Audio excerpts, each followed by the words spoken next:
Here we are in the beautiful Lake Quinault Lodge on the shores of Lake Quinault in Grace Harbor County. This beautiful building was constructed in 1926 in less than 53 days. And it's been accommodating visitors from all over the world ever since.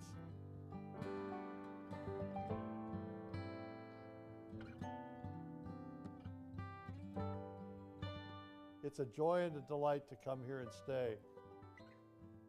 Night times in front of the fireplace, daytimes fishing on the lake. Just one of those wonderful places that we enjoy here in Washington State.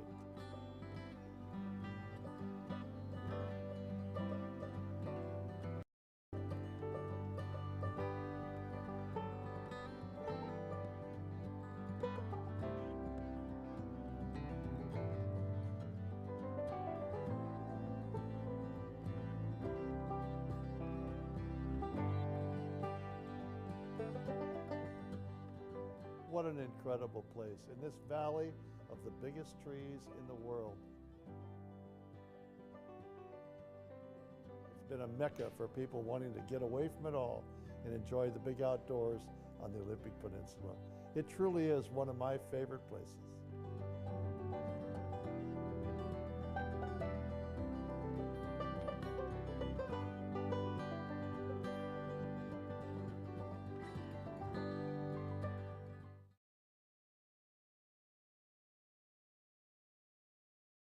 For over 100 years, expanding quality and access to care has anchored the legacy of the Virginia Mason and Franciscan health systems.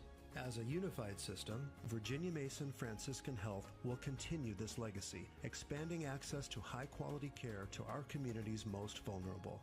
As caregivers and healers, neighbors and community members, our commitment to building healthy communities will keep us strong for generations to come.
When the settlers and pioneers first came in the central basin of our state, there were plenty of problems to be solved.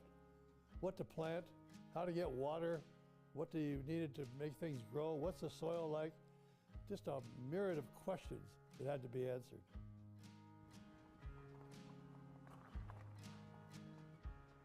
Today we look back 200 years later, 150 years, and we see all those answers right here in the Central Washington Agricultural Museum.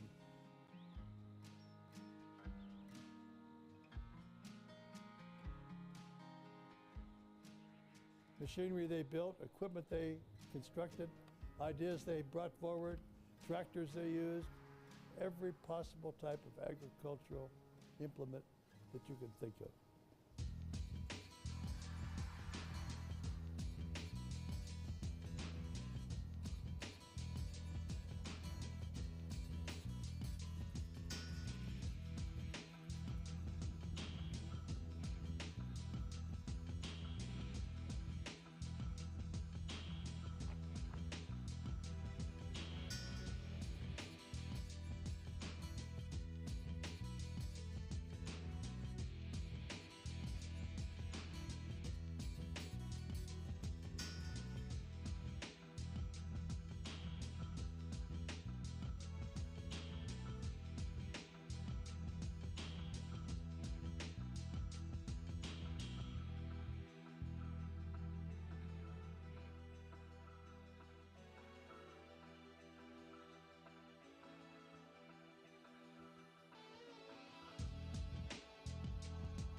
Can you imagine cutting lumber before there was a sawmill?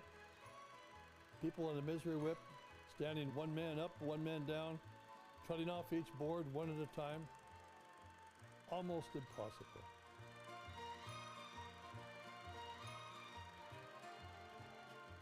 The sawmill became a very important, innovative step forward for every community, including this one.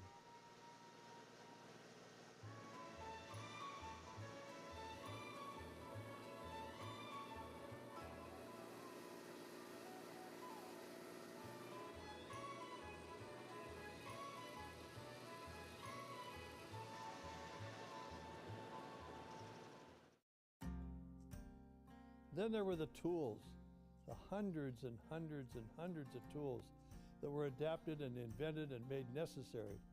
Every new piece of equipment brought new tools, new opportunities for tools.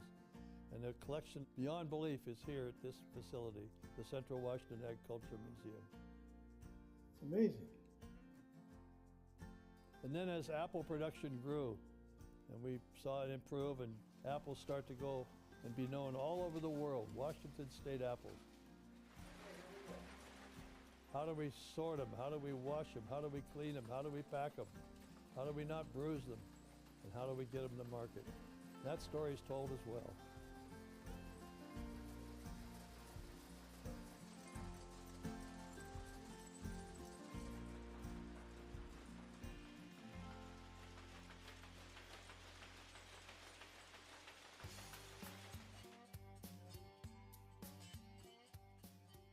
And you can imagine, how do you spread the word? How do you talk about producing materials to tell the other farmers and other agriculturists and other people how to use these products? And that's where the printing presses came in, and they became very, very important.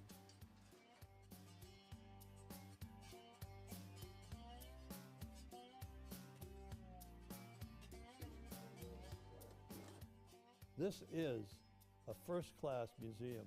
The Central Washington Agriculture Museum. This is Union Gap, Washington. It's truly one of my favorite places.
It wasn't that many years ago that wooden boats were the norm. All up and down Puget Sound and the Columbia River, all across our state, wooden boats were it. They were a lot of work, took a lot of maintenance, took a lot of care, but they were classics. Lots of that history has been lost, but here at the Center for Wooden Boats on the south end of Lake Union, you can come and take a rowboat out, you can take a boat out to sail. It's a touchy-feely place. You can feel the oars, you can go out on Lake Union, you can try it out yourself. You can learn about the history of our Indian canoes, see examples of a wide variety of wooden boats. It's a great learning center.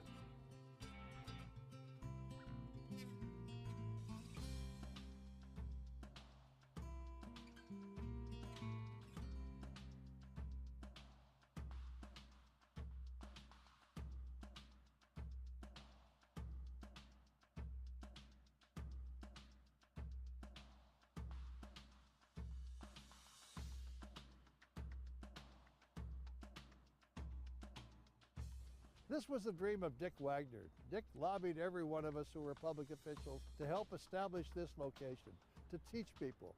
And they're not just here, but They're also located on the west side of Camino Island as well as on the north shore of Lake Union.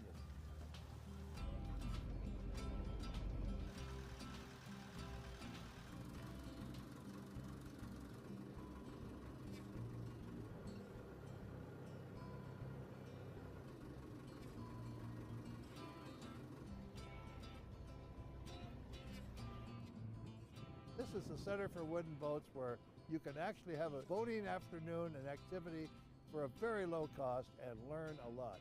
Bring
4 members on Zoom.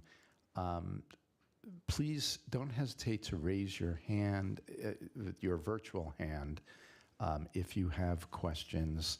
And I'll just, you'll rise to the top of my Zoom screen, but I will call people to ask questions after the presentation. Okay? All right, so first I'm going to give an overview of the land bank agreement and specifically the leases that are part of the highway right-of-way leases, and then how Sound Transit earns credits to offset its lease costs. So the land bank agreement was signed by WashDOT and Sound Transit in 2000, and what it does is create a ledger to record in-kind transactions between the agencies. On the debit side are leasing transactions where WashDOT leases out highway right-of-way to Sound Transit to build Sound Transit's light rail system. And then on the credit side, Sound Transit funds projects that have a benefit to the highway system.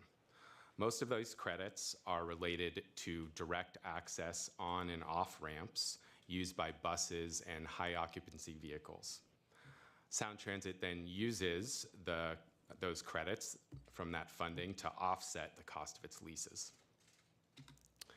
To date, Sound Transit has offset all its lease costs with credits. Under the terms of the land bank agreement, Sound Transit would have to contribute cash payments if it was at risk of running a negative land bank balance. However, so far that hasn't been the case. Later in our presentation, Zach will go over the land bank balance in more detail and how Sound Transit forecasts that balance into the future. State and federal laws allow WashDOT to lease out unused portions of highway right-of-way for non-highway purposes. And when we say right-of-way here, what we're talking about is the corridors used for constructing and operating transportation facilities, and that includes the shoulders and median, as well as the airspace that's above and below the road grade. Sound Transit mostly uses the unimproved portion of a right-of-way next to the shoulder to build its light rail guideways. And then where the guide rails cross the highway, it uses airspace above traffic lanes. Currently, there are 20 active highway right-of-way leases. These leases include segments of I-5, I-90, and State Route 520. When all of the currently planned sections of the light rail system are completed, there will be approximately 57 highway miles of leased area. To date, lease costs have totaled $511 million, and as I mentioned, all of that cost has been offset by credits, which I will talk about in a bit. The agencies work together throughout the life of a light rail project to ensure that it is compatible with the current use and the future needs of the highway. In the pre-design planning phase, WashDOT's planners evaluate the Sound Transit's proposed use of a corridor to ensure that that corridor can generally support a light rail alignment. In the design phase, the parties hire engineering consultants to draft what's called a compatibility report that identifies specific portions of the right-of-way that are needed for either current or future highway use. And it's in those zones where Sound Transit is prohibited from constructing any significant light rail infrastructure.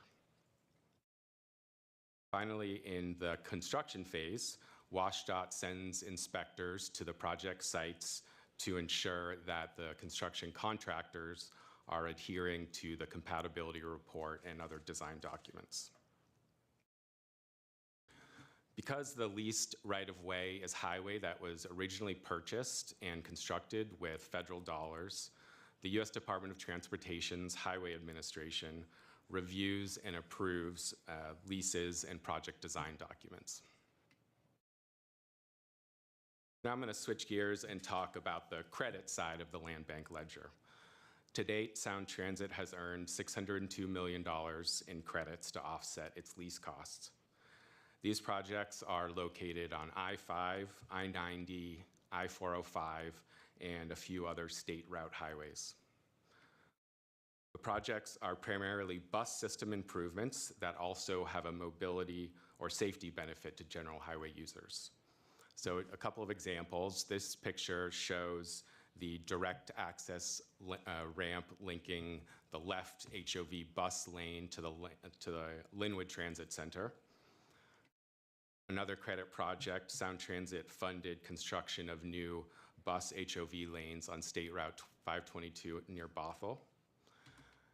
And these pictures show the strengthening project for the pontoons on the floating bridge between Seattle and Mercer Island. And all of those were projects for which Sound Transit has earned a significant amount of credits.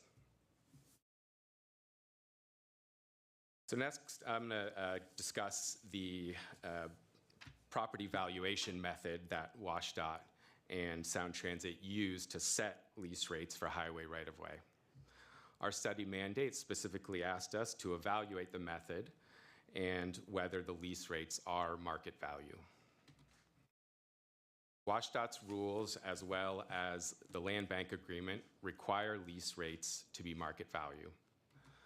The 2019 and 2021 transportation budgets contain provisos that also required WashDOT to charge Sound Transit 100% of market value for the leases.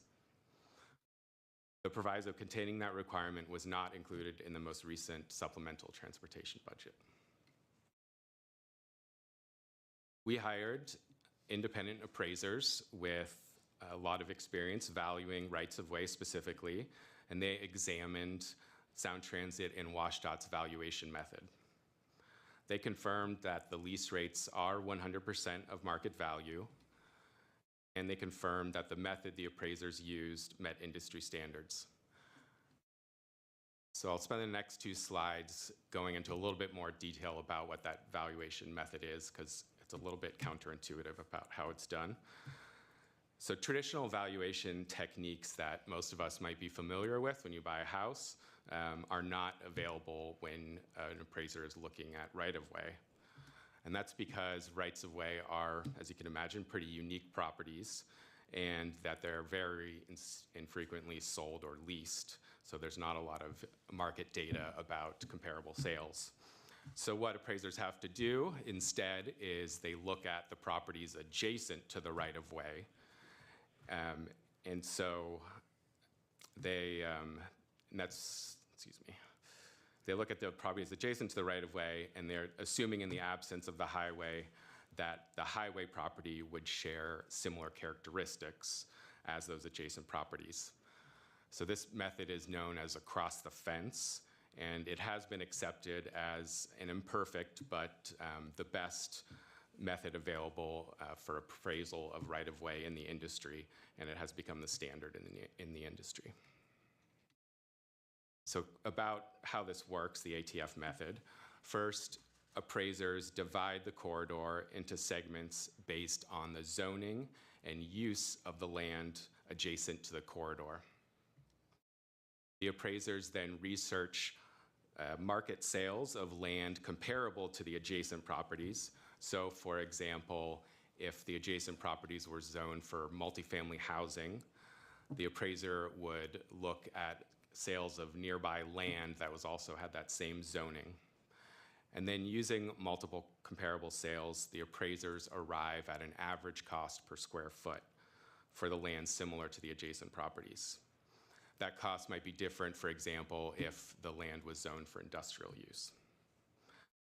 Next, the appraisers take measurements of the highway property segment and multiply that by the cost per square foot.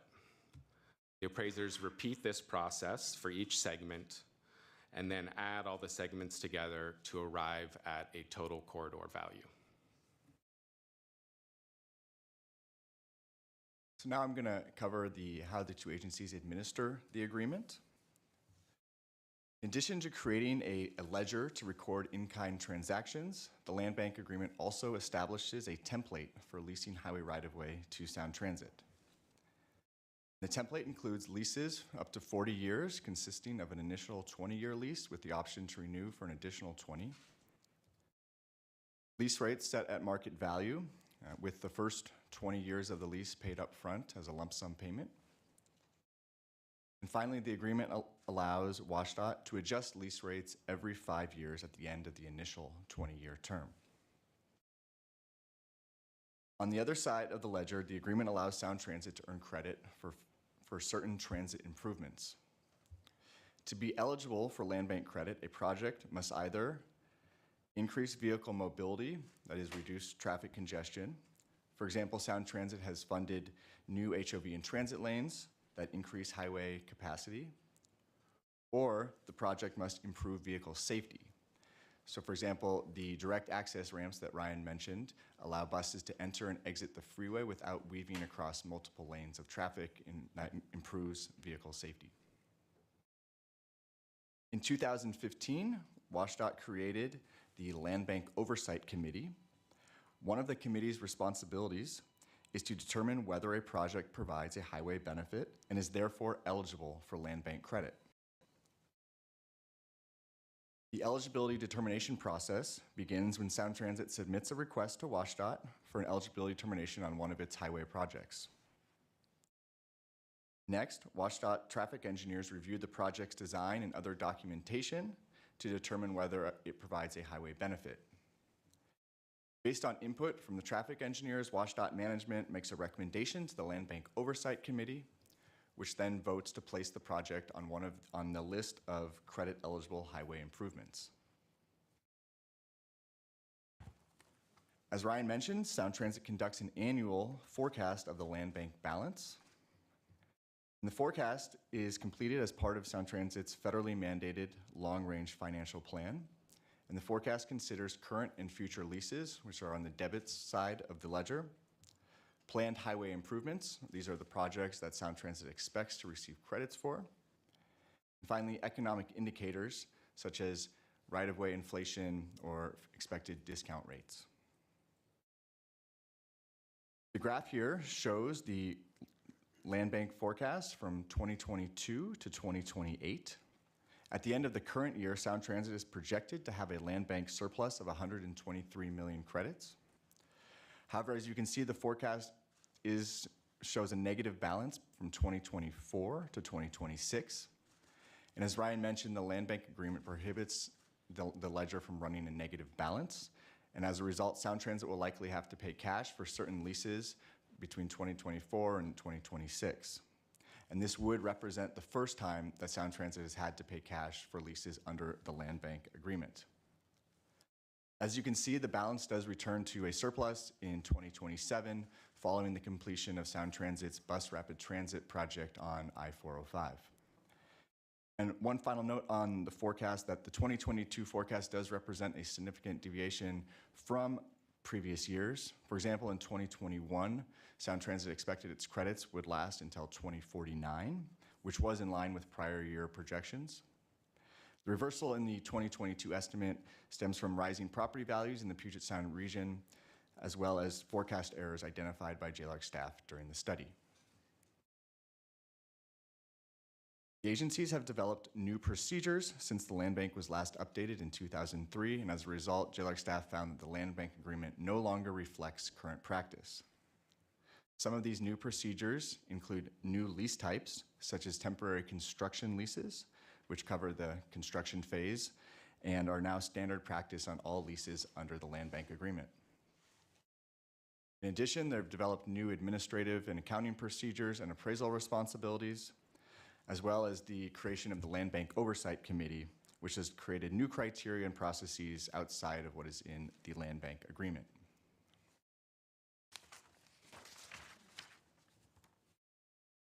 As Ryan mentioned, staff from WSDOT and Sound Transit do work very closely on land bank projects, but we did find that there is no formal interagency process or structure to administer the agreement. For example, the Land Bank Oversight Committee includes only staff from WSDOT, while the land bank forecast is completed only by Sound Transit with no WashDOT participation. Additionally, we found Sound Transit lacks the committees or processes like WashDOT has to oversee its role in the agreement. And we found that increasing formal interagency coordination would likely increase administrative efficiency and maintain continuity should key staff leave at either agency. As a result, the legislative auditor is making one recommendation. The legislative auditor recommends that WashDOT and Sound Transit strengthen internal oversight of the land bank agreement and develop written procedures to jointly administer the agreement. So the agencies are currently negotiating a proposed new land bank agreement, which I will cover next. And the legislative auditor recommends, as they are negotiating that agreement, they may consider establishing formal procedures for interagency collaboration, incorporating new procedures into the text of the agreement, documenting when oversight committee votes are required, and further establishing and documenting criteria for determining highway benefit. So now we will get into the proposed new land bank agreement and the cost, an estimated cost of implementing it. At the direction of the chairs of the House and Senate Transportation Committees, Sound Transit and WashDOT are negotiating a proposed new land bank agreement. The new agreement is based on the terms proposed in a 2015 update that was never adopted. The new agreement would extend the maximum lease term length from 40 to 75 years, and it would increase the lump sum payment from 20 to 50 years. And finally, the new agreement would discount prospective lease rates by the federal share of funds that were used to acquire or improve the property originally. So this would effectively, Sound Transit would effectively be paying 15 to 20% of the market value on prospective leases under the terms proposed in this new agreement.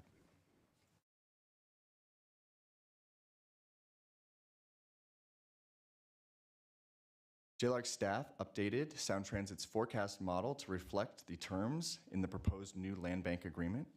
And by comparing the results of the two forecasts, we were able to estimate the impact of implementing the new agreement on Sound Transit's highway right-of-way costs. Under the current agreement, Sound Transit's highway right-of-way costs are forecast at $1.4 billion from 2022 to 2060. Under the proposed new agreement, those right-of-way costs fall to $606 million, a 57% reduction. And these savings come from both extended lease terms as well as the discounted rates on prospective lease agreements. And to note that this is a reduction in their Sound Transit's right-of-way costs. This is not necessarily the cash savings, which depend on the land bank balance. However, we did also estimate any potential cash savings from implementing the new agreement. And we found that by extending the solvency of the land bank ledger, the new agreement would likely result in cash savings to Sound Transit. So the current agreement, the forecast for the current agreement, so after the forecast to go negative between 2024 and 2026, it returns to a surplus, and Sound Transit's credits will last through 2049. From 2049 to 2060, Sound Transit is forecast to owe $569 million that will have to be paid in cash without any credits to offset that balance. Under the terms proposed in the new agreement, those credits are forecast to last through 2063, potentially saving Sound Transit the $569 million in cash that is forecast under the current agreement. We found that the final savings, whether in cash or land bank credits, will depend on several factors, including the final terms of the land bank agreement.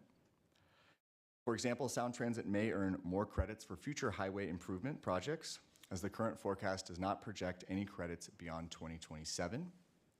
Similarly, future light rail projects not included in the forecast, such as the planned extension to Issaquah, could increase the relative benefit of the new agreement, as those leases could potentially be discounted by the federal share. And lastly, the terms of the new land bank agreement are currently unknown. We are working on a draft that was negotiated in 2015, but the final terms could change and potentially impact these estimated savings.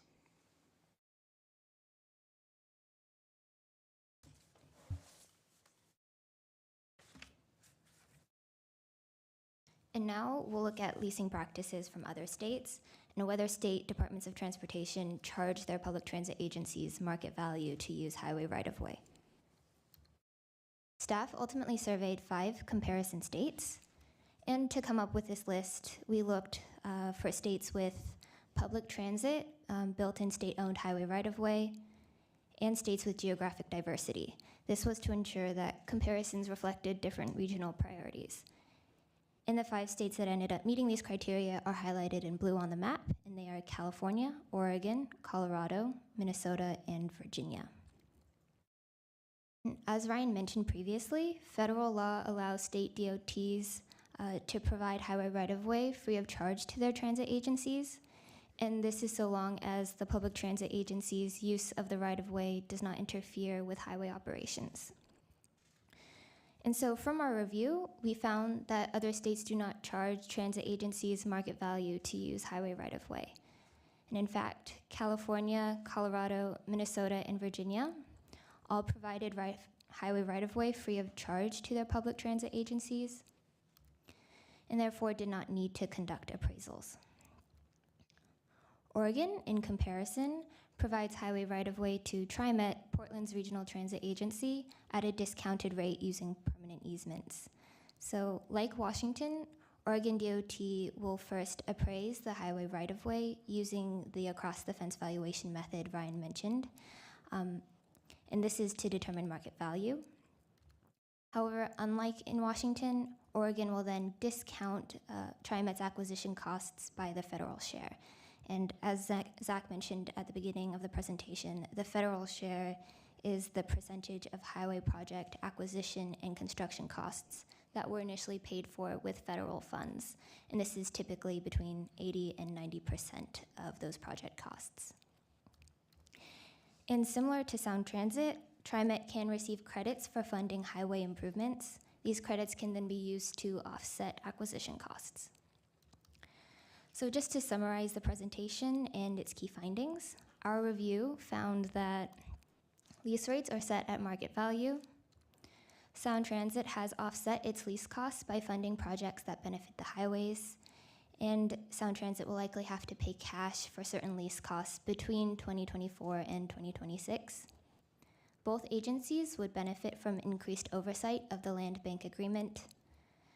A proposed new land bank agreement is forecast to reduce Sound Transit's right-of-way costs by 57%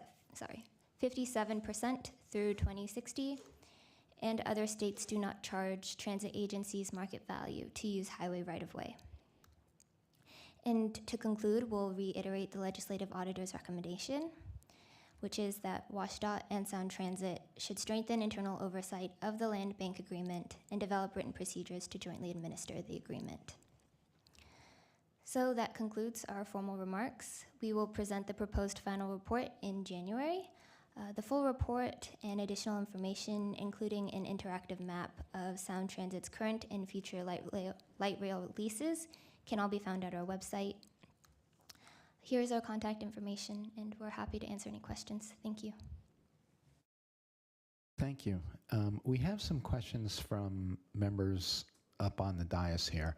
But I'd first like to ask if the Sound Transit team members who are present on Zoom and the Department of Transportation, Director of Regional Transit, would introduce themselves and ask if you have anything you'd like to say or if you'd just like to respond to questions.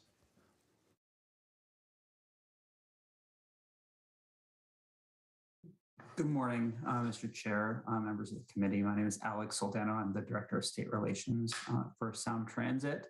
I don't have any prepared remarks, so I am happy to answer questions, but I do want to thank the members of the committee and the JLARC staff members for all of the tremendous work that they have been doing over the last many months. It was no shortage of staff work and research that they were tasked with, and they did a tremendously commendable job. Good morning. I'll jump in there too. Go ahead, Dial. Please, before you. I'll quickly just introduce myself to the committee. I'm Faith Rowland. I am the Director of Real Property at Sound Transit, and just echo Alex's remarks that it was a pleasure to work with the JLARC audit team, and we really do appreciate the collaboration and their great work. Thank you. And I'm Dylan Counts from Washington State DOT. I'm the Regional Transit Director, Coordination Director. I also want to say I really appreciate the work that the auditors did. Zach, Ryan, Stephanie, I had enjoyed really working with them. And it's always helpful to get a fresh set of eyes on what we're working on. I really appreciate that. And it's good to know that that we have been appropriately handling our property transactions, appraisals, everything else are in good shape. And pleased with the recommendations. And right away, we're going to start documenting and get clarification on our procedures. So yeah, again, if you have any questions, I'm happy to answer them. Thank you. So we do have some questions, and Mr. Counts, you're breaking up a little bit. I wasn't sure if you said right away or right of way. And with that, I will defer. Right away. We're going to start doing it right away. Defer to our chief punster and committee member, Representative Orcutt, for the first questions. Thank you, Mr. Chair. And if I may, I've got 3 questions. I'll try to be as quick as I can on them. Please proceed, yeah. Okay. So my first question is, even if DOT didn't spend, so let's just take an example. You're saying they could save 57% on this. So let's say the state spent $43 million on something and got $57 million in federal funds. The asset value there is $100 million. It's not $43 million. So why is it that Sound Transit would only pay on a portion of the asset value? I think it's a policy decision whether the lease rates are discounted by the federal share. They're currently appraised at market value, and they will continue to be appraised by market value. The change would be whether or not that market value is discounted by some percentage or not. My second question is, it was mentioned that there was strengthening on the I-90 bridge that Sound Transit did. What was the purpose of that strengthening? Was it to accommodate additional load that was created by Sound Transit, or was it something that was generally beneficial and strengthened the overall travel lanes? So our understanding is it's both. We, Sound Transit and WashDOT have told us that the project both allows the bridge to support the increased forces from putting light rail on it, but it also extends the life of the bridge and has other benefits for general highway traffic safety. And my third and final question, if 1.4 billion was the amount that was projected, and they're now only going to be offsetting 606 million, it's a difference of 807 million. There's been no cash payments, and there's not expected to be significant cash payments. So there's no net reduction to DOT or state transportation budget. But will that 807 million then be a further burden on the state transportation budget? Is that something that they're going to have to make up if we're not getting this exchange? I think that might be better addressed by WashDOT. I think this is an estimate and a forecast for considerably, down the road between 2029 and 2060, and it will depend on the available credits. How that, ends up impacting their budget, I think will depend on, multiple factors. And I'm not going to worry about the exact numbers. It's the principle. If Sound Transit is no longer offsetting it with projects that they're doing, is that now work that DOT is going to have to pay for? Therefore, is going to have to come out of the state transportation budget.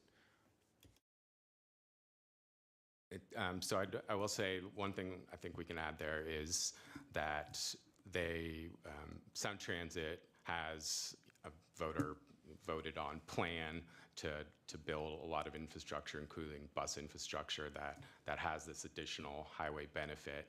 And there's no, we haven't heard anything that says that they won't continue to build out that bus system. So it's not, I guess there's not a completely clear answer, but I think it's not like if they get this discount, they're gonna just sort of shelve all these bus rapid transit projects that are already in the works. But they could probably, Sound Transit could probably shed some more light on that too. Does Sound Transit or WashDOT want to add anything? This is Dylan. I'll add it. I'll jump in there. This property is not money that, it's not property that we have been using anyway. It's usually side slopes of the freeway. It's not property that we can sell. It's, or build a house on or anything like that. The money coming off, it actually saves us money because when Sound Transit's there, they're maintaining that property instead of the state. And this is not income that has been coming in and suddenly going to go away. So short answer to the question is no, we won't be there asking for more money because we have a short here. I mean. Thank you.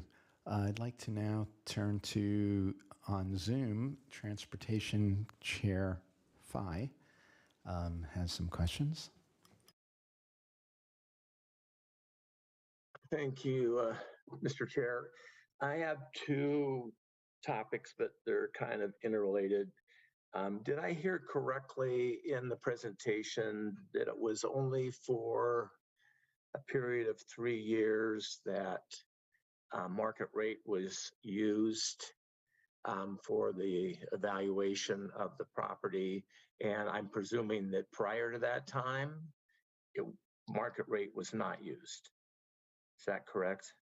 Representative, no, the market value has been the standard for all leases under the land bank agreement going back to when they started. I think the first lease was maybe in 2003. So there was a proviso that was in the transportation budget, but that did not actually impact or change from what was occurring prior. Oh, okay, great, thank you. That's a great clarification. So, and then getting back to the gentleman from WashDOT. It's a very interesting method to determine value for that property, given that you're not going to sell it to a commercial real estate developer for another purpose. It's basically property that for maybe could be called protects your investment or is part of the whole building of the highway. You wouldn't contemplate, generally speaking, unless there was some property that was a distance from the highway itself, you wouldn't contemplate selling that property to someone. So the whole appraisal thing sounds very convoluted, that you look at properties that you could develop on to determine the value of property that is in the right of way. That just seems very specious to me. It's a very conservative approach. I'll agree. It is we are valuing across the fence at properties that could be built on, developed, and we're applying that to property value that, yeah, I agree. Thank you. Senator Wagner, did you have your hand up? Thank you, Mr. Chair. I can understand, obviously, that a reduction in rate is going to help be beneficial to Sound Transit, but how is it beneficial to the state as a whole? So so far, the primary benefit to the state has been these investments in bus infrastructure that Sound Transit earns credit from. And going forward, I don't think there's any reason to think that Sound Transit is not going to keep investing in that. They have voter-approved plans all the way back to 1996 that envision this bus rapid transit system with on and off ramps from the left lanes. And so they are planning to continue that investment, whether or not they need the credits to offset the lease costs. So if those, I think if I'm understanding what you're saying, that they're getting this discount on the lease costs, but maybe there's a concern that they wouldn't keep producing these projects, funding these projects that benefit the highways. But I don't think that's the case, and Sound Transit is happy to jump in, but from what we understand, that isn't the case.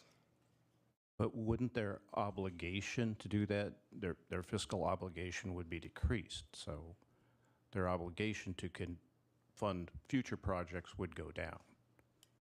I think they fund what the voters have approved for them to do. So our understanding is that they're not building any projects in order to get credit. They build the projects that the voters have directed them to do. If you're asking specifically about discounting the lease rates by the federal share and what the benefit to the state that would have, I think it clearly could offer a benefit to Sound Transit by reducing their costs, and that could improve, allow them to, build out their transit system faster. Whether that provides a general benefit of the state or not, and whether that is how you kind of consider that, I think is more of a policy decision. Representative Gaynor. Thank you, Mr. Chair. So I was trying to understand exactly how we settled on leases versus, I don't know, like a franchise agreement, and then I see that there's actually, it's done without any obligation in other places, or the other was an easement, I guess. So I guess going forward, is DOT determining that there will be no use for this land at any time in any future build out? Is that kind of part of the decision that's made, or what are the terms of the lease and the actual structures that are in place within the right of way? Yeah, I think the existing laws require DOT determine that the unused highway right-of-way is not, presently needed for highway use. And so they do these studies to determine that do consider whether, lane expansion or freeway expansion might be needed in the future, and how that might impact the space that they are able to lease out. So there are clearly other states do this via other means, but I think they do consider many of the same factors about what is this highway, what are our highway needs now and going into the future. Whether that impacts the type of agreement that you might use, I'm not sure. There are terms in the lease agreements about relocation. If the state decides it does need this property in the future, how do they, work with Sound Transit to, mitigate what's already been built or work around it? So those terms are included in the leases, and they do a lot of work up front to try to avoid that being the outcome. I can add one more point, Mr. Chair, if that's okay. The other thing I would say is that the federal government, through the Federal Highways Administration, is reviewing these things. And so when, for example, Sound Transit's engineering consultants put together these compatibility reports to make sure that the corridor is compatible with present and future highway needs, that is signed off at different levels in the federal government because they have a big vested interest in that as well. Final question here is going to be from Senator Wilson. Thank you, Mr. Chair. Back on page 20, you talk about how Sound Transit earns their credit for their funding highway improvements, and one of them is increased vehicle mobility. And so you're determining that, or they're determining that the Sound Transit now is carrying more people than would be on the road. No, these are, Senator, thank you for the question. These are improvements to, general highway benefits. So this does not include benefits of a light rail running alongside the freeway and increasing capacity in that sense. These are actually improving traffic or reducing congestion on state highways by reducing the need for buses to weave across multiple lanes, which could increase traffic, or by actually adding additional HOV lanes for carpools and buses, which has been found to increase capacity. So those are the type of improvements that these decisions are based on, they can't be transit only. Okay, thank you. Thank you very, very much for obviously very in-depth work that's very important and we have a lot of interest in. I want to thank Sound Transit and WashDOT for being present and encourage members who have further questions to contact the staff directly. And again, thank you very much, and appreciate your being the first presenters live in front of JLARC in several years. Thank you. With that, we're behind schedule, and our next item is the UW and Seattle Children's Consultation Referral Lines for Mental and Behavioral Health. It is an action item for adoption of the final report.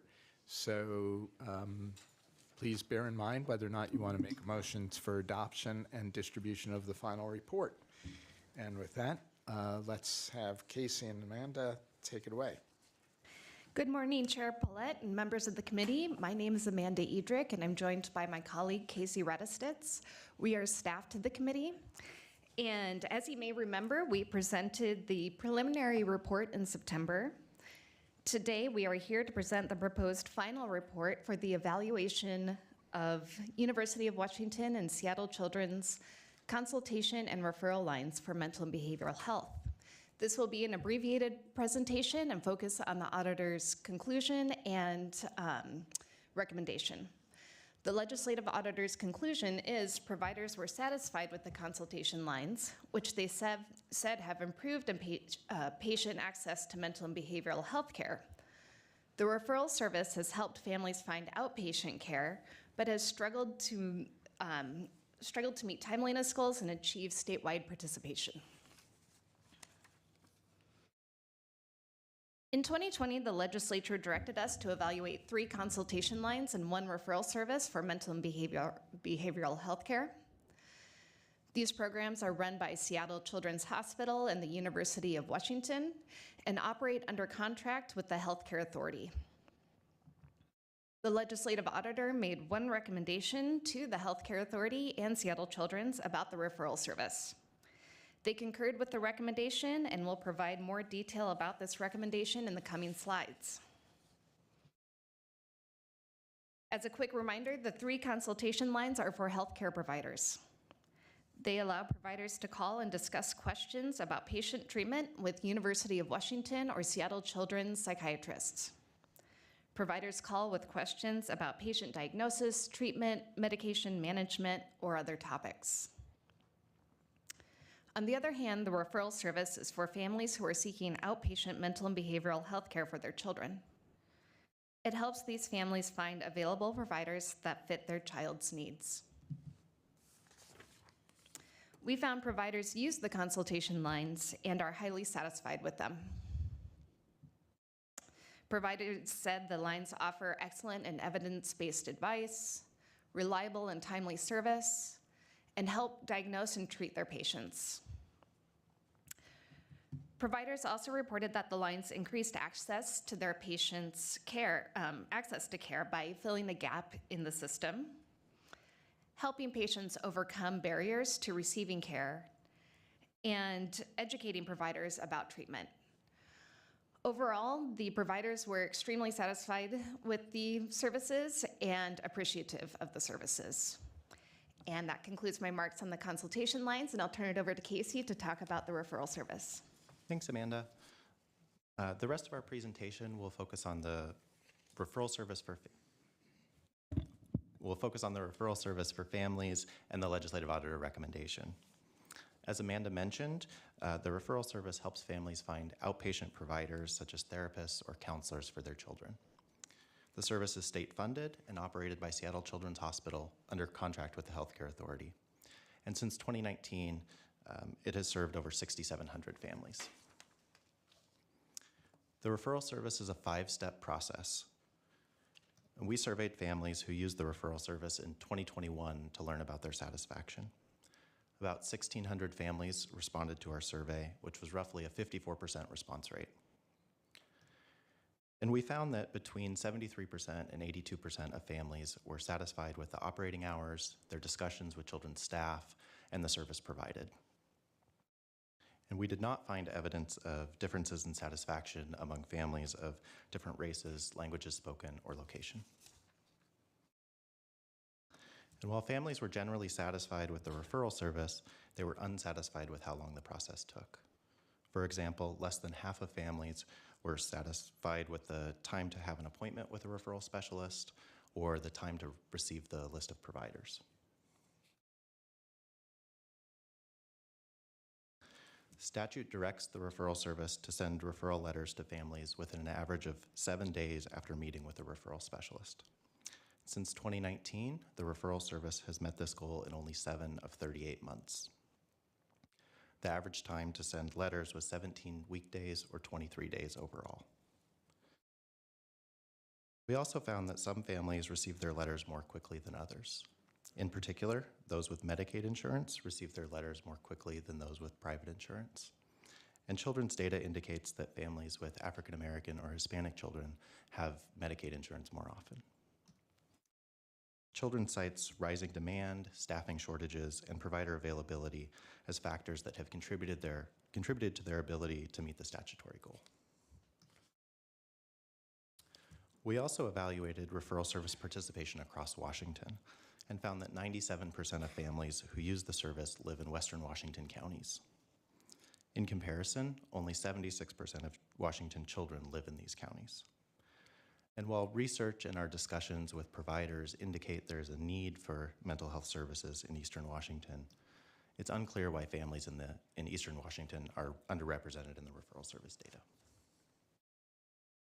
And this leads to the legislative auditor recommendation, which says that HCA and Seattle Children's should develop a plan to meet the statutory and contractual timeliness requirements.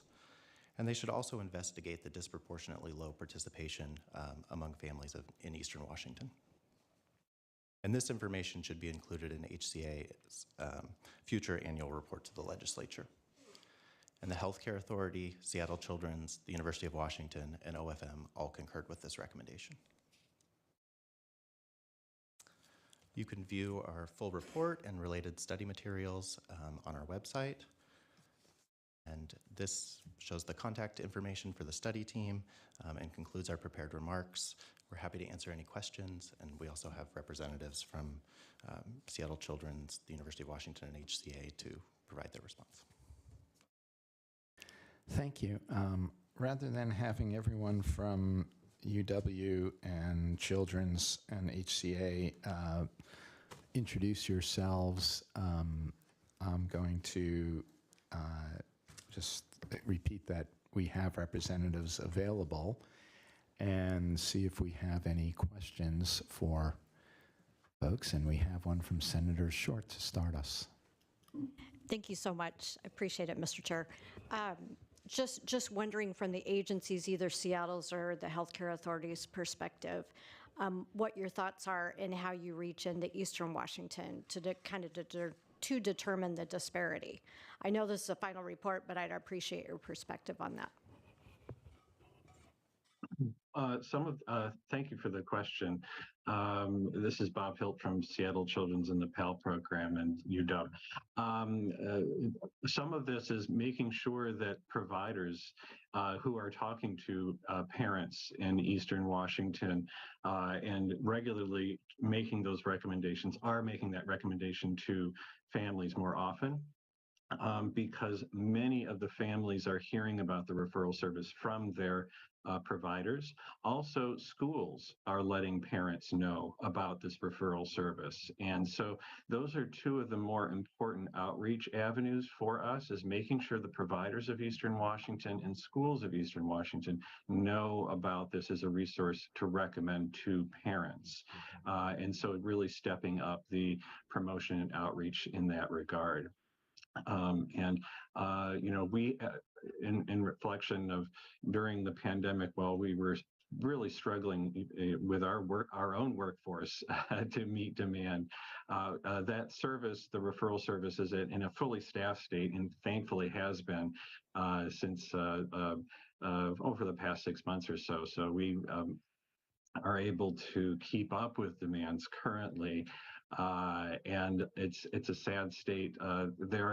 the service is getting about 320 requests from families per month and is on pace to do, if that holds through this year, maybe 3,800 connected referrals in the year, which is significantly more than the report years.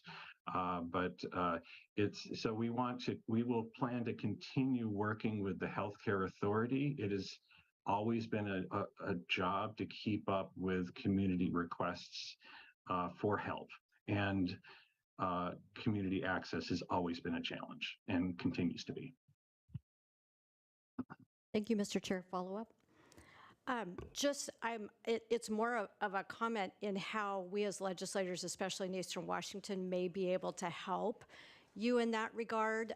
If there's information you can share with us that we can then share within our school system, especially in our community health providers, that would be something I would really be interested in doing. Sure. And it's as simple as, here's the phone number to call. There is a website and things like that, but really all it is here's a phone number parents can call, and that's all the more complicated it needs to be. Senator Wagner. Thank you, Mr. Chair.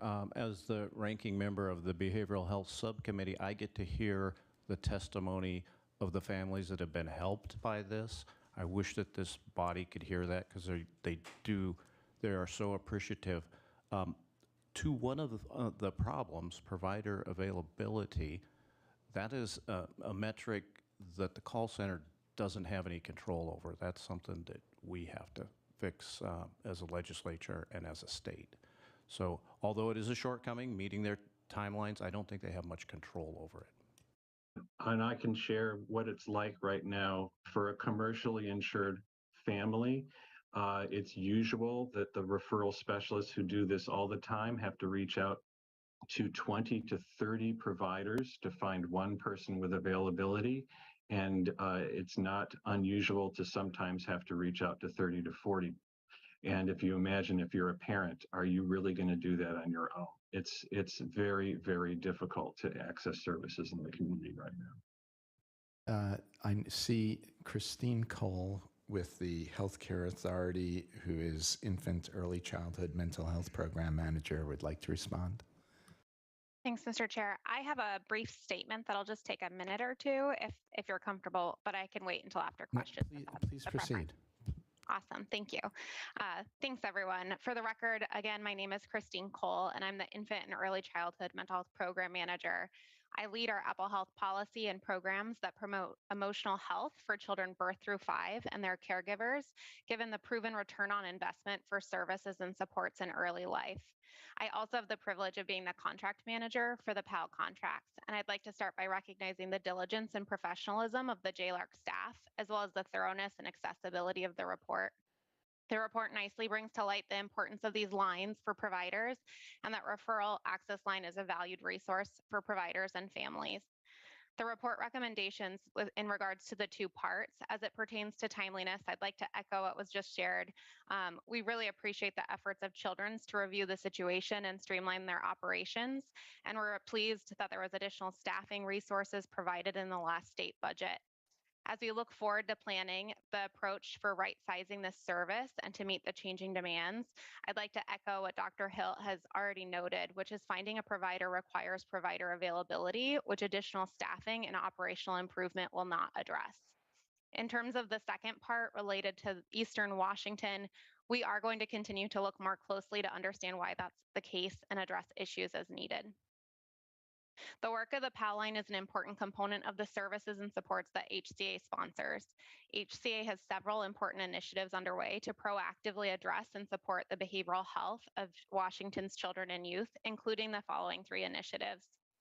I'd like to first highlight that initiatives supporting infant and early childhood mental health, which focus on assuring strong bonds, are built between parents or caregivers and their infants.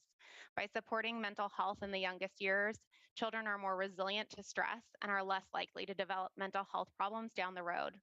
As Dr. Hilt and I have already discussed, the referral line is an opportunity to connect families of young children to developmentally appropriate mental health services that address early emotional and behavioral health problems when it is less costly, more effective, and decreases the impact on our behavioral health system down the road. Dr. Hilt and HCA will continue to work together to explore how the referral line can best assess needs for younger children and opportunities to build up provider databases with therapists who specialize in supporting this population.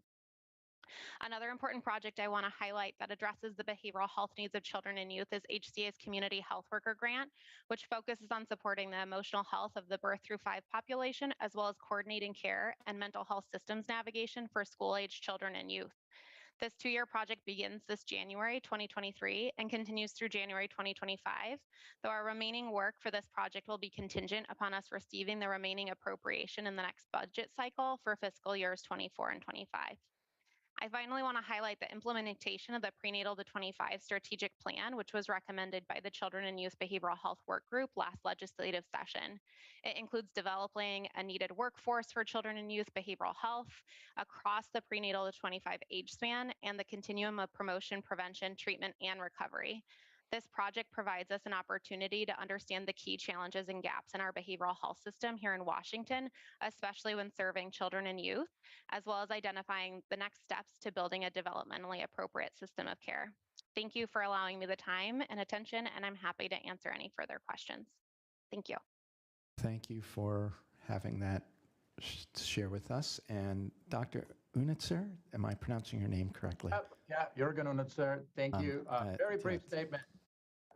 So I chair the Department of Psychiatry at the University of Washington, and I would just like to make a very brief statement on the consultation line portion of the work that JLARC reviewed. This is a very unusual service that we have now in our state, where more than half the counties in the state don't have any or very little access to psychiatry, psychology, doctoral level specialty expertise. And so with these consultation lines, our psychiatrists here at UW are able to be available to any healthcare provider in the state who has a patient or a family that's struggling with a mental health or addiction problem 24/7, every day of the year.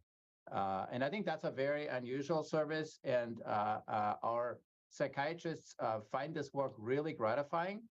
We're happy to hear that the folks that JLARC in I think a very, very well done study talked to feel that this is a good, helpful service. The one other comment I'd like to make about this, it's not only helpful to the individual, to the client that we're consulting on. When we do these consultations, it's a great opportunity for us to teach and to capacity build really across the healthcare delivery system in the state, because we will always have places where, you can't have a psychiatrist, but you have a family doctor, you have a midwife, you have a nurse practitioner who is struggling with a patient with a mental health or addiction need. And if they have access to good consultation and timely consultation, that's a great way for them to build their own skills. So we're super happy to support this. And I want to also thank JLARC for doing such a good, thorough assessment of this program. Thank you for that. And I just want to kind of chime in praise of this. In my work in public health, I've spoken with numerous community health providers who have said that the consultation service is a absolute lifeline. And they learn at the same time as providing service. So thank you. I do have one final question here, which is there a tie-in, and maybe this is for JLARC, for our statewide 211 info line with the referral service? As we're investing in the 211 social service referral line statewide, and have funded that, is there a tie-in for if people use the 211 info line to then be referred to the referral line statewide? That's a good question. The 211 line was, outside the scope of this project. The folks from Seattle Children's may be able to help shed some light on whether there's opportunities there for collaboration, and we can certainly follow up if that would be helpful. Yeah. So rather than take time, let's just see if there's an opportunity there, and with that, I think we need to move to our next item on the agenda. Thank you all very, very much for that presentation. Oh, we need a motion. Right, I said we needed a motion. Do I have a motion to approve for distribution? Senator Short has moved. Do I have a second? I have a second from Vice Chair. And all in favor, once again, please, if you're on Zoom, say your name and aye. And everyone in the room here say aye if you're in favor of approving for distribution the report. Aye. Aye. Representative 5 votes aye. If you vote nay, please say your name and nay. Anyone abstaining? For the record, the report is approved for distribution. At this point in time, I'd like to now move to our fourth agenda item, which is the sunset review of the Medicaid fraud KETAM provisions. And this is also a proposed final report with a motion at the end would be in order if people would choose to do so. And Carrie and, Melanie and Aline are presenting. All right. Good morning, Mr. Chair, members of the committee. My name is Melanie Stidham, and I am joined by my colleague, Aline Messina. We are presenting the proposed final report for the sunset review of the KETAM provisions. We presented the preliminary report to you at the September JLARC meeting, and in that presentation, we provided some background and walked through how the KETAM provisions work. In this presentation, we're going to focus on the findings that led to the conclusion and the recommendation, and then we'll leave time for the Office of Attorney General to come up and speak, and Carrie and Matt are here to come up. Let's see. So as a reminder, the KETAM provisions allow private parties, which are called relators, to file complaints in civil court against a Medicaid provider that's suspected of committing fraud. Those complaints are filed on behalf of the state and or the federal government. This is the second sunset review of these provisions. The first was conducted as part of an overall sunset review of the entire Medicaid Fraud False Claims Act. As you may recall, the inclusion of the KETAM provisions in the Act was the impetus for these sunset reviews. At the time when the original Act was being considered, some stakeholders expressed concerns that there would be numerous frivolous lawsuits filed against providers. To date, there has been one frivolous case in Washington. The legislative auditor has recommended that these provisions be reauthorized and made permanent because they are being implemented as intended and are maximizing financial recoveries to the state. The AGO and the Office of Financial Management both concur with this recommendation. And with that, I will now move into our key findings. Statute outlines a number of roles and responsibilities for both relators and the AGO. And we found that the AGO has developed procedures to consistently meet its responsibilities for all KETAM complaints and all other fraud referrals. Over the course of our study, there were 19 KETAM complaints filed in Washington. Of those, 12 have been resolved and 7 are still under seal. Of those 12 that have been resolved, 3 were settled for a total recovery to the state of $21 million. The AGO litigated 1 for a total recovery of $1.7 million to the state, and the AGO declined to pursue 8 of the complaints. Of those 8, 6 were voluntarily dismissed by the relator, and 2 were continued by the relator. Of these 2 that were continued by the relator, 1 was ultimately ruled as frivolous by a court. Next, I will talk to you about the recoveries and expenditures for all civil fraud cases, and that includes more than just the KETAM cases. And overall, the AGO recovers more than it spends. During our study period, the AGO recovered $71.8 million in state funds against an expenditure of $4 million for all civil fraud cases. So in other words, the AGO recovered approximately $18 more than it spent. And finally, I will answer the sunset questions of the study. So first, has the AGO implemented the key TAM provisions in a manner consistent with the law and legislative intent? The short answer is yes. During the study period, the AGO complied with all statutory requirements.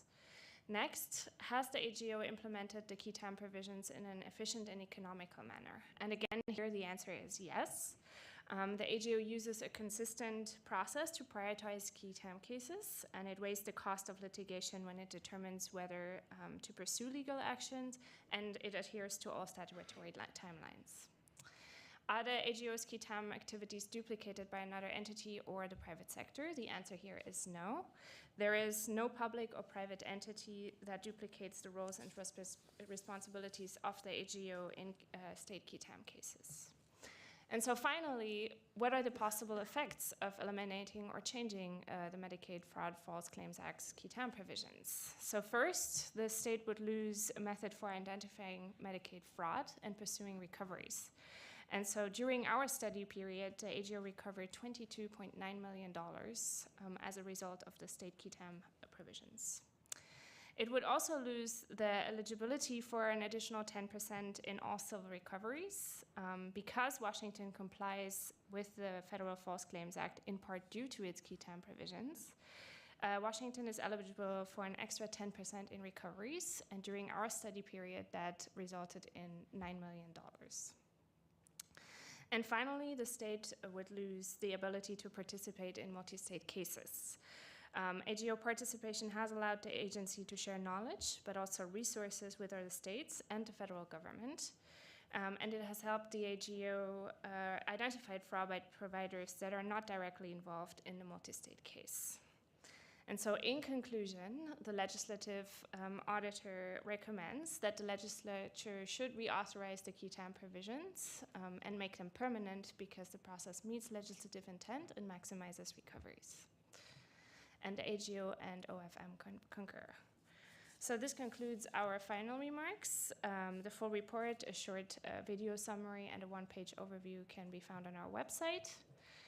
This is our contact information. We're happy to answer any question. And again, we have Carrie and Matt here from the AGO that could answer questions as well.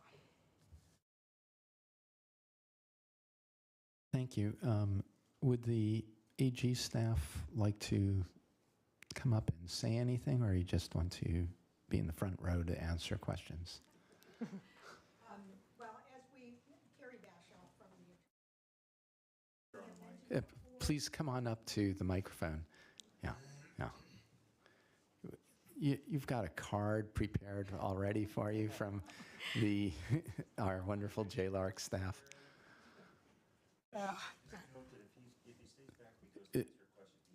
Right. Yeah, we can't. We won't be able to hear you on Zoom if you're at the back table. So, okay.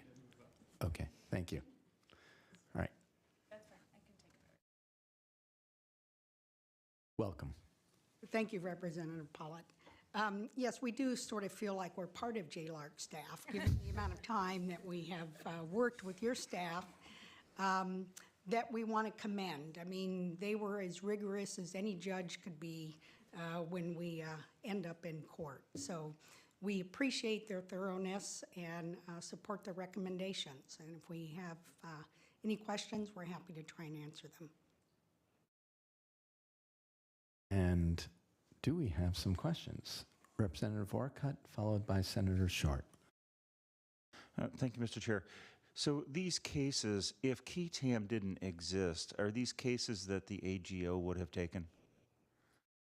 Only if we had known about them. So that's the key to the key TAM provisions, is that you have to know that there's fraud going on.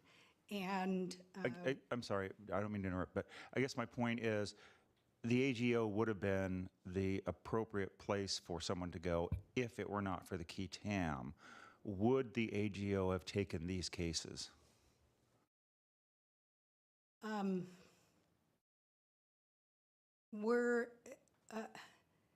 We would accept them as a referral if we didn't have the key TAM provisions. If I'm following your question and somebody wanted to refer fraud to our office, then we would evaluate that referral as we evaluate a key TAM that gets filed in court.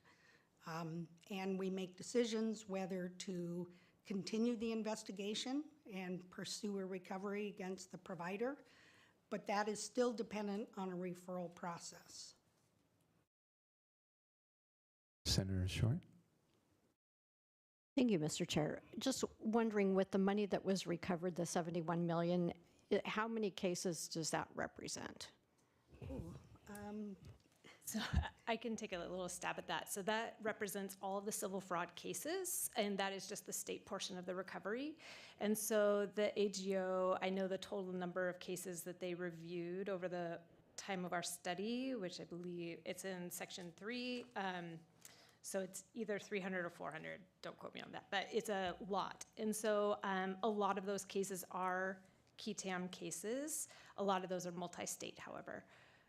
So it's overall the number that led to a recovery or settlement. We do have that information. We can get you that information. It is not the full number because most cases don't result in a recovery. Okay, we will provide that for you. Senator Mullet. And this is more just a comment, I guess, for the JLARC committee, but I became familiar with this because my Republican predecessor did this bill before I came into this seat. And so it's been a good piece of bipartisan legislation. As somebody who doesn't support key TAM in general, this has been kind of, I think, a very specific example where it saved the state a lot of money. And I think it is interesting that JLARC is recommending we just make it permanent, because I think in this committee being more efficient, we sometimes have to look for things that we're constantly reviewing, coming up with the same conclusion over and over, and our staff has a much better use of their time at some point. And I think I would highlight for our committee that one of us has to actually run a bill this session, is my understanding. And so that's one of the things I think this committee has to be really focused on, is making sure we coordinate around who on the committee wants to actually run the bills in the House and the Senate, because this is one that I think could have good bipartisan support. Our legislative auditor would like to speak. And just to remind folks on, related to the point Senator Mullet was making, this is the second time we have reviewed the program too now. And is the Attorney General planning to request legislation on making the key TAM provisions permanent? Yes, we are. And we have elicited support and sponsors. And we currently have a Z bill that's been drafted by the Code Revisor's Office that will be public soon, I believe. Thank you. Representative Orcutt. Thank you, Mr. Chair. I'm struggling for clarification here. So it says that the AGO spent $4 million in state funds and recovered $71.8 million, and you said that's 300 cases, but we're only seeing 19 cases that were actually key TAM. Do we know how much was recovered from the key TAM cases and how much the AGO spent on just the key TAM? So we do know how much was recovered. And so with the key TAM, I want to be clear that these are just the state-only cases. There is an entire other category of key TAM cases. It's the multi-state cases, and those involve 2 or more states and the federal government. The Washington cases are the ones we focused on because if the key TAM provisions were gone in our state, those are the ones that would definitely 100% go away. And so we did look at we have the recoveries from those. I can easily get you a spreadsheet that shows you exactly how much was recovered for them. I have the table here of how much was recovered for the state, what was the federal share, what was the relator share for those 4 cases where there was a recovery for the state. We did discuss with the office at length on trying to extract the costs, but of course the costs for the AGO are for all types of civil cases, so that includes the multi-state, that includes the non-key TAM cases. As Carrie mentioned, they do get referrals in other ways. That's not the majority of their cases, but they do get referrals other ways, and so the cost of the unit it's not really, I mean, we could kind of get some kind of rough estimate, but it was pretty rough, and so we didn't provide that. And That- sorry, may I add to this? It's around 60 million, but we can give you the exact numbers for state, multi-state, and state QTAM. Could you lean into the mic and repeat that so folks online can hear? For state, multi-state cases and state cases, it was around 60 million, but I can give you the exact numbers again. So that's for the 19 cases that are reported here? Or it's for more than the 19? Yeah, the 19 cases here are just the state cases, and of those, there were 4 that resulted in a recovery. So 3 of those were a settlement, 1 was litigated. 7 of the cases are still under seal, so we don't know what's going to happen with those. And then there were 8 cases that were declined, so there was no recovery with those. Vice Chair Wilson. So of that, is it of that 60 million that the relator gets a portion? And what did the relator actually get in each? So with all QTAM cases, the relator is entitled to a share. That's what makes it, that's one of the things that makes it a QTAM case. So the way if it's a settlement or a litigated case, then the amount comes down. It's split between the state and the federal government according to formulas. And then of that, the relator share is taken from that. And that amount varies quite dramatically. In the 4 cases that we have that are state only, the amount of the relator share varied from 3% to 25%. But of course, it's a percent of what? So that's a key thing. So for instance, in a recent case that settled for $20 million, the relator share was $1 million. In other cases where it was a 25% recovery, that one was a total from the state of $1.7 million. The relator share was $400,000. Okay, thank you. And could you just clarify, the relator often does significant investigative work, is that true? So the relator does have to hire an attorney before they come forward. So, and there is, so they do have a reason, they're suspecting that something happened. However, I would posit, and you can confirm, that the AGO has much more investigative power than the relator does. It's true, and every case is different in terms of the whistleblower contribution to the investigation. A lot depends on who their attorneys are and how much we may or may not want to directly work with counsel. A lot depends on how much need we actually have for investigative work. At the state level, I would say the relator direct contribution during the course of the investigation and with relators counsel is relatively minimal. At the national level, we do have very sophisticated relator law firms who we have worked with for many, many years and trust that they're going to toe the line when we need them to and do good work as well. So it just really varies. Thank you for clarifying that.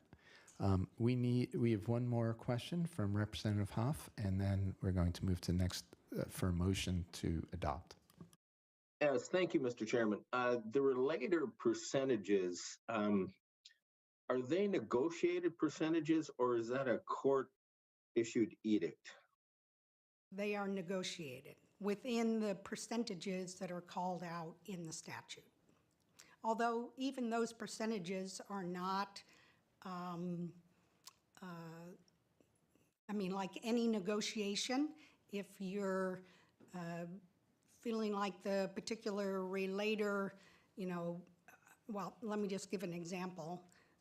Outside of this time frame, in the earlier years, we had started an investigation from a referral before the False Claims Act had passed, and we were already in settlement negotiations with the provider, and that whistleblower, through means by the provider themselves, who made that investigation public, filed a qui tam.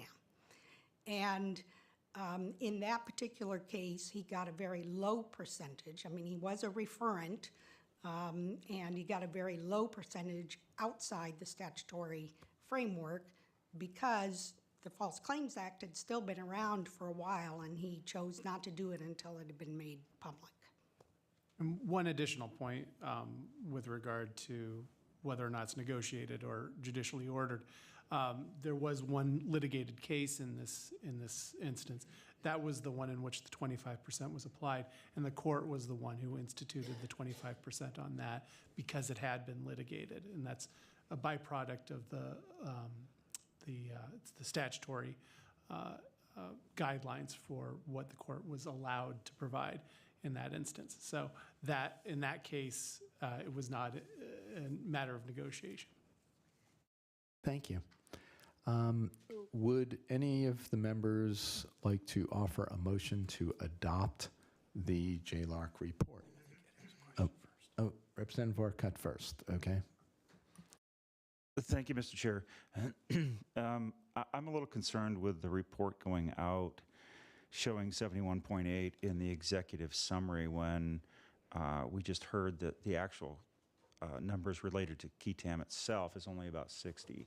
Still a pretty significant number, but some people are only going to read as far as the executive summary, and so I'm just wondering if it's possible to amend the report so that it gives a little more specific to the qui tam itself.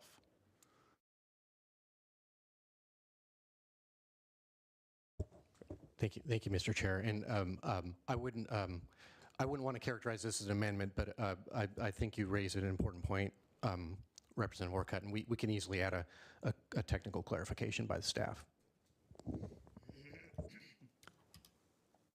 If that meets your approval, Representative Vorkut, does anyone care to offer a motion to adopt, subject to a technical clarification being added by staff to the final report? I have a motion.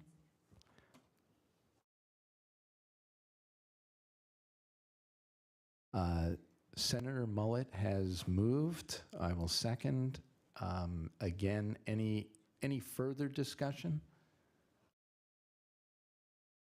In that case, all in favor, please once again say your name and aye. This is for adoption of final report with a technical correction regarding the amounts recovered. All in favor, please say aye. Aye. Aye. Are there any opposed? Are there any abstentions? The report will be published with a technical correction as noted. Thank you all. Thank you all for the presentations and discussion and answering our questions. With that, we need to move to a major annual item, which is consideration of the report on tax preference reviews.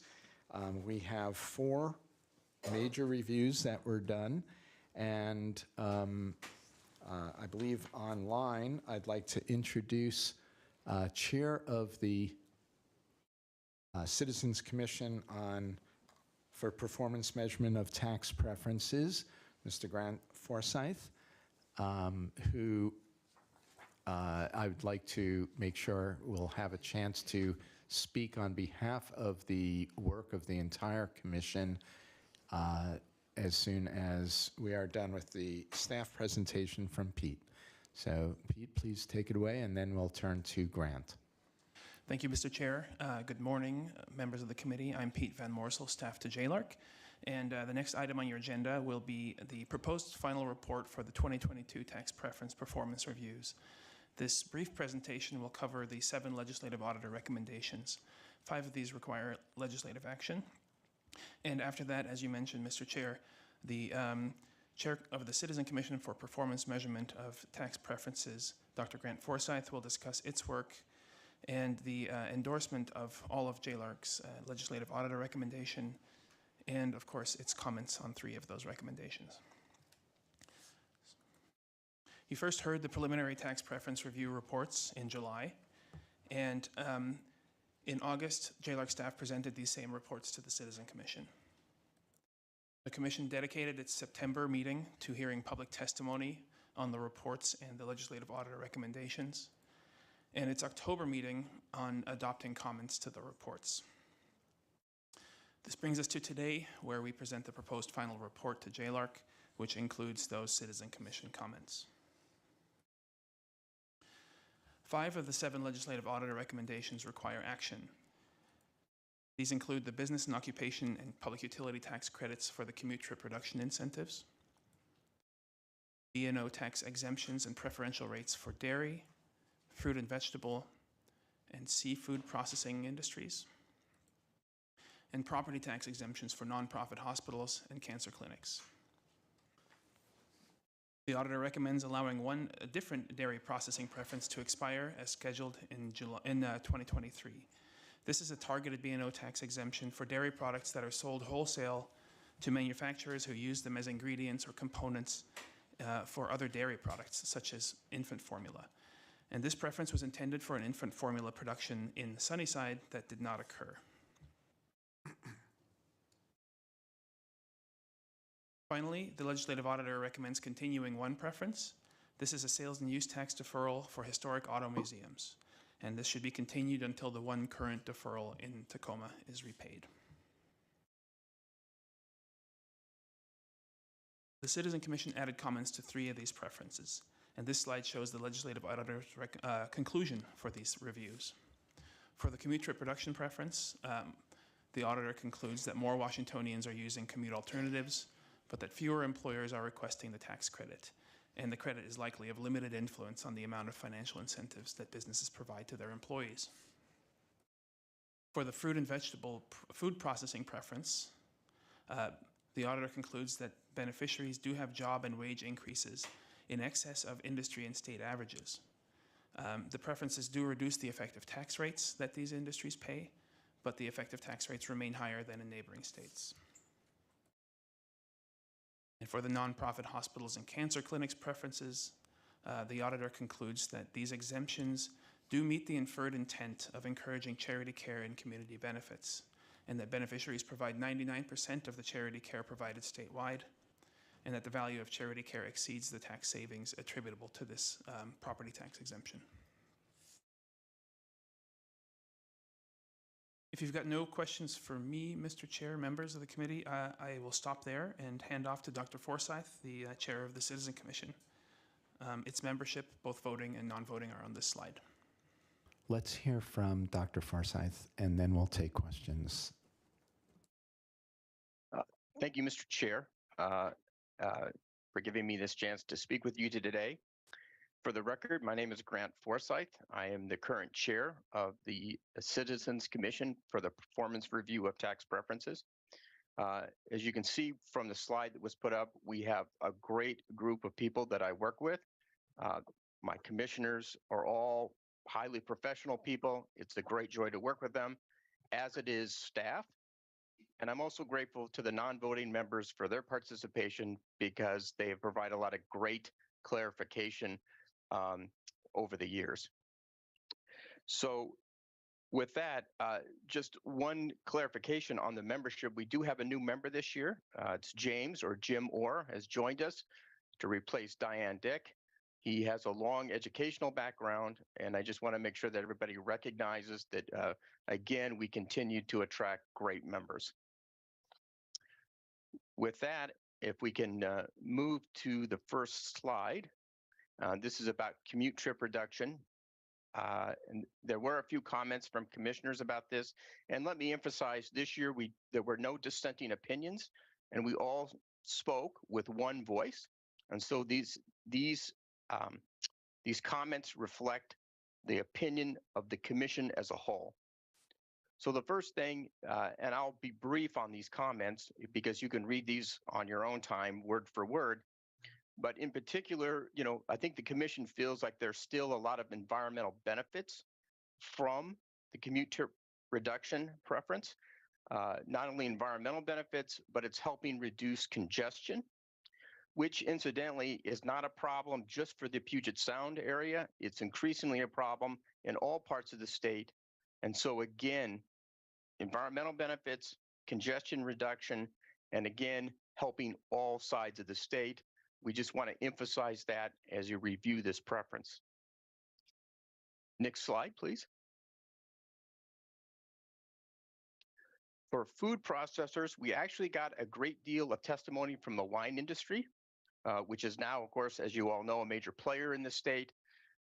But pretty much everybody agrees that this tax preference has been important in terms of job growth and wages. But in particular, it gives the state kind of a level playing field when it comes to how other states are taxing food processors. So in other words, to essentially eliminate this tax preference would put not only the wine industry, but other food processors at a disadvantage relative to other states that they're competing with. And so, you know, the recommendation is these should remain in place. Next slide, please. So for nonprofit hospitals and cancer clinics, pretty clearly, I think all the commissioners are agreed this was an extremely important preference because of the service that these hospitals provide. And especially, you know, as we continue to grapple with the healthcare issues and income issues, we definitely need the support of these hospitals and cancer care clinics for people who simply don't have enough insurance or money to pay for their care. But it was understood that we probably need better metrics to measure how well they're doing. Okay. Now with that, let me just say one other thing very briefly. I think most people who are on the JLARC committee know that sadly, Keenan Konobaski is moving to the great beyond of retirement. We're very sad about that, but I just want to say that Keenan has done a great job for the years I have been on the commission, and I've also talked to past members who are no longer on the commission, and they all have high praise for Keenan, and he's going to be missed. But we're also very enthusiastic to have Eric Thomas taking over for us. We're very optimistic about the future going forward. But that just leads into my last comment about wanting to thank staff in general again for another great year. As I've said many times, one of the reasons I enjoy serving on this commission is just the professional nature and the depth of staff. It's just really been a great experience again this year. So with that, I'll open it to questions. Thank you, Dr. Forsyth. And on behalf of the legislative members, first, we join you in our appreciation of Keenan, who we're not going to say he's going out to pasture, but has a stellar record as among nationwide, which we saw and heard about as we considered a new legislative auditor, and not surprisingly found that we didn't have to look beyond our own office because of the incredible professional development and work of Keenan in having the nation's best staff. We turn to Eric to continue as the next legislative auditor. But I want to thank you and ask you to pass on to the commissioners our gratitude as legislators, because serving on the Citizens Commission is truly the definition of public service. You have to really dive into the details and provide a great deal of your perspective and expertise and contact through constituencies. And it's an honor to observe the meetings and see the depth of questions and deliberation that then feed into the JLARC report. And I really want to thank you on behalf of the legislators for your service. Thank you, Mr. Chair. Please, virtually or otherwise applaud for the commissioners. Do we have questions for staff or commission? I have one question, which is for the chair of the commission. In the testimony you took on the food processors, it's the fruit and vegetable, potato, was there any differentiation, especially with your expertise as economist, is there any differentiation in terms of the tax preference actually making a difference for investments in the state for companies that have achieved a certain size? Because we have some of the world's largest processors of certain commodities that might be served at a fast food chain or two. And one question is whether or not the tax preference is as necessary for them as for a startup of, looking at a winery that is just starting up or a processor of a new fruit product. Is there any differentiation that you saw or heard about? I actually raised that issue with the folks who came to represent the wine industry, in particular about scale size and to what extent scale size gives you some advantages. And part of their comments were reaching scale size in the wine industry, for example, is very difficult. It takes a long time. But they all commented that one of the issues is, even if you are a relatively large winery, how other states tax in their state the same kind of activities, that can still place them at a disadvantage if the preference goes away, even though they might be relatively large. Because if our state is not doing it, but another state is doing it, and even benefiting the larger producers in other states, that could potentially put them still at a significant disadvantage. So again, part of this issue about keeping the tax preference in place, even for larger producers, is this recognition that we're actually competing with other states who are providing tax advantages even to large food producers. Thank you. Are there any other questions for the commission chair or our staff? Usually this is the annual discussion that has lots of interest, but if there are no further questions, then would any of the committee members like to make a motion to adopt this year's tax preference review report? Representative Gaynor. Mr. Chair, I move to approve the report as presented.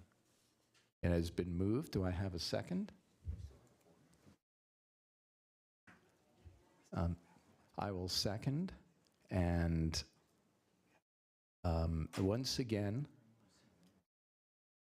if you're on Zoom, please say your name and aye. And in the room, just say aye. This is for adoption of the final report. All in favor, please say aye. Aye. Opposed, 5 votes aye. Aye. Are there any nays? Anyone say your name and nay? Any nays?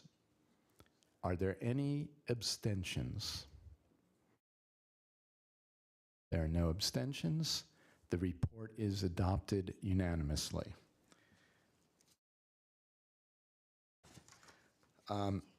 We have a few minutes left to have a quick presentation on the proposed study questions on the JLARC study on appropriations and expenditures for the dedicated cannabis account.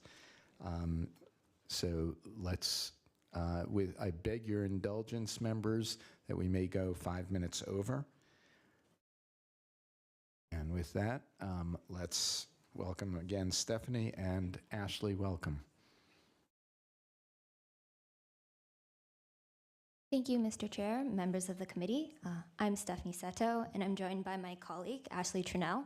We're both staff to JLARC, and we'll be presenting the proposed study questions for our review of the appropriations and expenditures of the dedicated cannabis account. And for some background, in 2012, Washington passed Initiative 502. This legalized recreational cannabis in the state and created the dedicated marijuana account. This account was renamed the Dedicated Cannabis Account by the 2022 legislature. Revenues deposited into the account come from license fees, penalties, and forfeitures from cannabis producers, processors, researchers, and retailers, as well as from a 37% excise tax on cannabis sales. The Liquor and Cannabis Board administers the account and collects the 37% excise tax. In fiscal year 2021, the Liquor and Cannabis Board collected about $555 million from cannabis excise taxes. Initiative 502 identified the activities and entities that the dedicated cannabis account may fund. Those include healthcare and substance use education and prevention. For example, a substantial portion of the funds are appropriated to the Basic Health Plan Trust account, the Liquor and Cannabis Board's administration of cannabis laws, cannabis research, including research conducted by the University of Washington and Washington State University, and the State General Fund. The legislature added additional appropriations, including for further administration and enforcement of cannabis laws. Many of these appropriations are currently set to end after fiscal year 2023. Additional appropriations for local governments, and a social equity and cannabis program. The 2022 legislature directed JLARC to review the account's appropriations and expenditures, and the review will focus on these 4 questions. How much money has been appropriated from the account and for what purposes? How have state and local entities spent the funds they received? Are the expenditures consistent with statutory directives? How much from the account has been spent in local communities? And how is information about the account's appropriations and expenditures made available to the public? And are there options for improving the transparency and accessibility of information? We're currently working with the Office of Equity and Equity Commissions to determine how equity might inform our questions. And these questions may change with their input, and if they do, we'll follow up with the committee. We'll be back to present our preliminary report in December 2023 and the proposed final report in January 2024. This slide has our contact information, and we're happy to answer any questions. Senator Short. Thank you, Mr. Chair. Relative to question 3, are you going to be delving into, not just how much has been spent in local communities, but getting a better idea of the costs that our local communities are bearing as a result of this? That's something that we can look into. Thank you, Senator. You took one of my questions as local government chair. And Senator Wagner. Yeah, I wasn't sure if the comment you made about expirations applied just to the enforcement or all of the subtopics there, including local government. That would have been related to that would be related to the Washington State Patrol funds, I believe also for ecology and WASDA, but I can get back to you to confirm that. Okay, thank you. Not seeing anyone on Zoom asking questions. I have a question in addition to the one Senator Short already asked, which shifting from local government to health and behavioral health. Do you anticipate doing a review of what the CDC and other best practices are for state investment in prevention and substance abuse and behavioral health issues from it related to cannabis? As part of this, there's a very significant parallel to what led the legislature to finally, after 20 years, invest in prevention and cessation for nicotine. And we have significant funds for prevention and education on cannabis, but I'm wondering if we can have a comparison based on literature and CDC recommendations and other recommendations for whether or not our investment in prevention, education, behavioral health related issues related to cannabis meet the recommendations for investments per capita and similar measurements. Thank you, Keenan. I'll take Ashley and Stephanie off the hot seat and try to answer that one. We would be, I think we'd be happy to see what kind of recommendations the CDC has done about investment. What we weren't anticipating necessarily was like looking at the particular types of interventions and if those interventions that are being done by the state, you know, we're talking about the spending and the distribution of money. We're not really anticipating getting into evaluating those specific techniques that they're using, if that makes sense. So, it was a, gross level of investments in interventions is what we're looking at, but the actual practices wasn't really in the initial estimate of the scope here. So would you be looking at the differentiation in terms of education? Okay. Categories like that, okay. yes, definitely. All right. That would, I think, be very, very helpful to have a comparison with what we are spending with measurable criteria for recommendations per capita, et cetera, rather than just saying, here's what we have expended, because it may look like we're expending a lot, but we may be spending pennies compared to other states or recommendations. Thank you.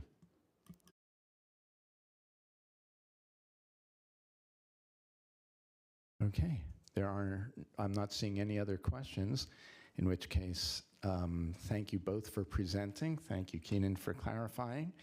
And this will conclude our last meeting of the year. We will meet again on January 4th. At 1 o'clock, we have a I-900 subcommittee public hearing in this room, which will be covering sexual assault kits and WSP's testing backlog and tracking, and contracted homeless services. That's at 1 o'clock here in this room. And with that, our meeting is concluded. Thank you, everyone.